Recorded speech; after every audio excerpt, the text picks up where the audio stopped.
항상 대한민국에 정확하고 빠른 소식을 알리기 위한 시스코크입니다.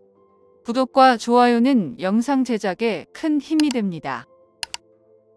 석유 부국인 아랍에미리트에서 또 한 번 대한민국에게 손을 내밀었습니다.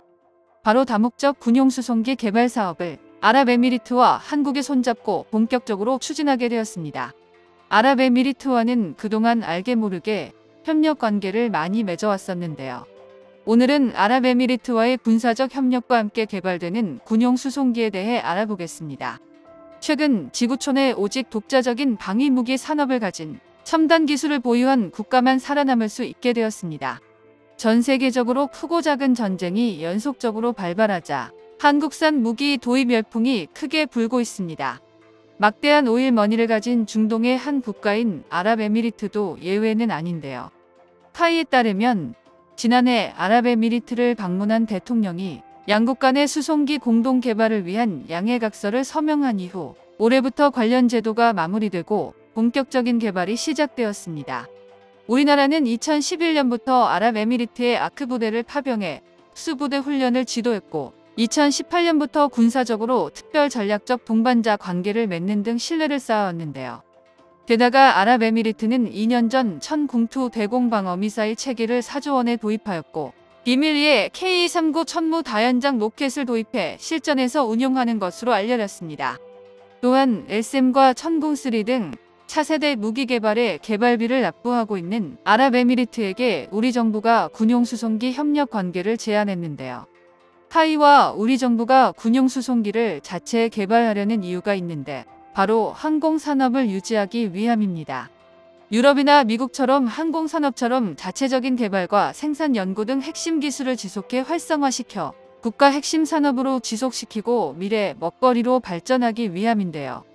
그동안 아랍에미리트는 한국과 수송기 개발에 협력하기 전 해외에서 수십 개의 수송기 도입을 위해 유럽과도 접촉을 시도했었고 심지어 일본에서 개발된 C2 수송기를 도입하기 위해 몇 년간의 협상을 시도했었습니다. 현재 아랍에미리트는 예멘 내전으로 인해 F-35 스텔스 전투기를 판매하지 않는 미국에게서 수송기를 도입하는 것도 어려웠고 미국에서도 현재 생산 라인이 살아있는 군용 수송기 모델은 프로펠러로 비행하는 C-130, 허큘리스 개량형 외에 터보팬 엔진으로 비행하는 현대적인 대형 수송기 생산은 중단되었는데요. 아랍에미리트는 미공군의 C5 갤럭시 수송기나 C-17 글로벌 마스터 같은 대형 기종을 개발하고 싶지만 기술적 부담으로 도입이 쉽지가 않았습니다. 한 개 국가가 항공기를 자체 개발하는 것은 매우 어려운 상황이며 심지어 항공기 개발 기술을 수십 년간 유지해 빠르게 변화되는 항공 기술을 따라가는 것은 기존의 군사 강국 외에는 이루지 못하고 있습니다.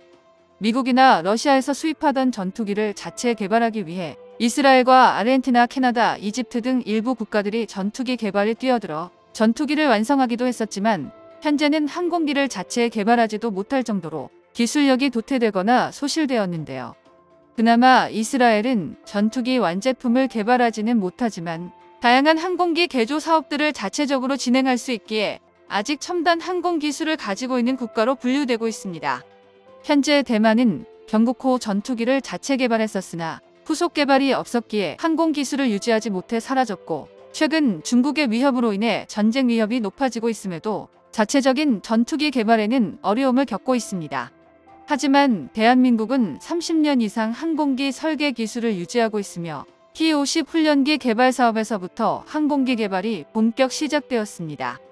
T-50 훈련기를 거쳐 TA-50 전술 입문기 FA-50 경전투기로 개량되면서 설계 기술을 유지하였고 마침내 KF-21이라는 4.5세대 전투기를 자체 제작하게 되었는데요. KF-21 전투기의 설계 기간 동안 수백만 장의 세부 설계도를 완성할 수 있었으며 단좌형과 복좌형을 동시에 설계해내며 비행에 성공하자 세계적으로 전무후무한 대기록을 세우기도 했습니다.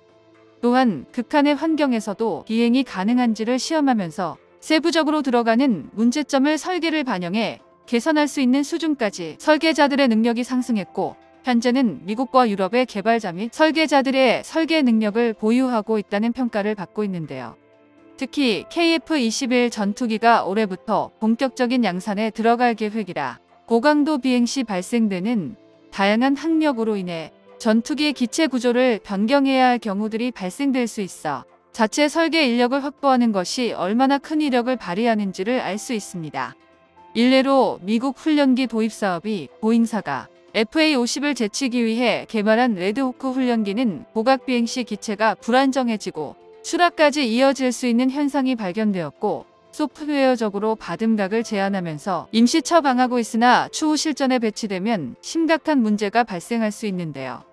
만약 보잉이 이런 문제를 원칙적으로 개선할 생각이라면 대규모 기체의 설계 변경을 통해 조정사가 탑승하는 기수부터 동치로까지 이어지는 형상을 변경해야지만 근본적인 문제점을 해결할 수 있을 것입니다.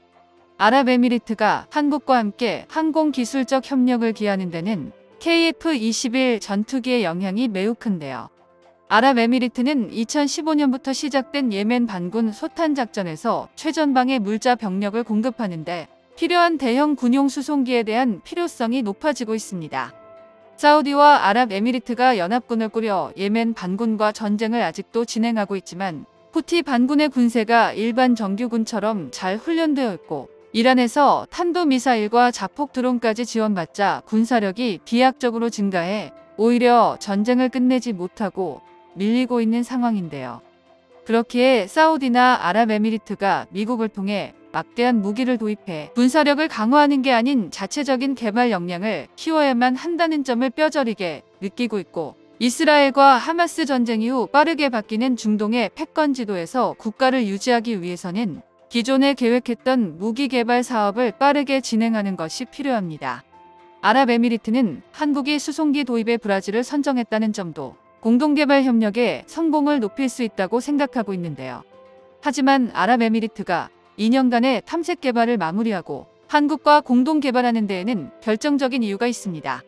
아랍에미리트 입장에서는 한국이 개발하고 있는 KF-21 전투기의 시험 비행을 유심히 검토했으며 2026년 실제로 블록2가 완성되어 양산된다면 사업에 본격적으로 참가할 것으로 보이는데요.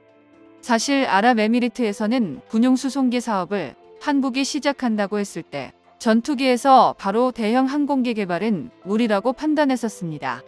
그렇기에 본격적인 개발을 확정하지는 않았었는데요. 그러나 한국에서 수송기 공동개발본부를 아랍에미리트에 꾸리고 설계 인력을 파견해 적극적인 태도를 취하였으며 작년 말 브라질이 개발한 C390 엠브라에르 수송기로 확정되자 양측 간의 적극적인 기술 이전 및 절충 교역이 아랍에미리트의 마음을 움직였습니다. 현재 우크라이나 전쟁으로 인해 공중에서 최전방 지역까지 운영할 수 있는 첨단 수송기의 수요가 점점 늘어나고 있기에 한국과의 수송기 사업은 아랍에미리트 입장에선 선택이 아닌 필수가 되었던 겁니다. 아랍에미리트의 협력으로 인해 본격적인 개발이 들어가면 국산 대형 수송기 개발이 꿈이 아닌 현실로 이뤄지게 됩니다. 정보가 도움되셨다면 구독과 좋아요 부탁드립니다. 이상 시스코크입니다.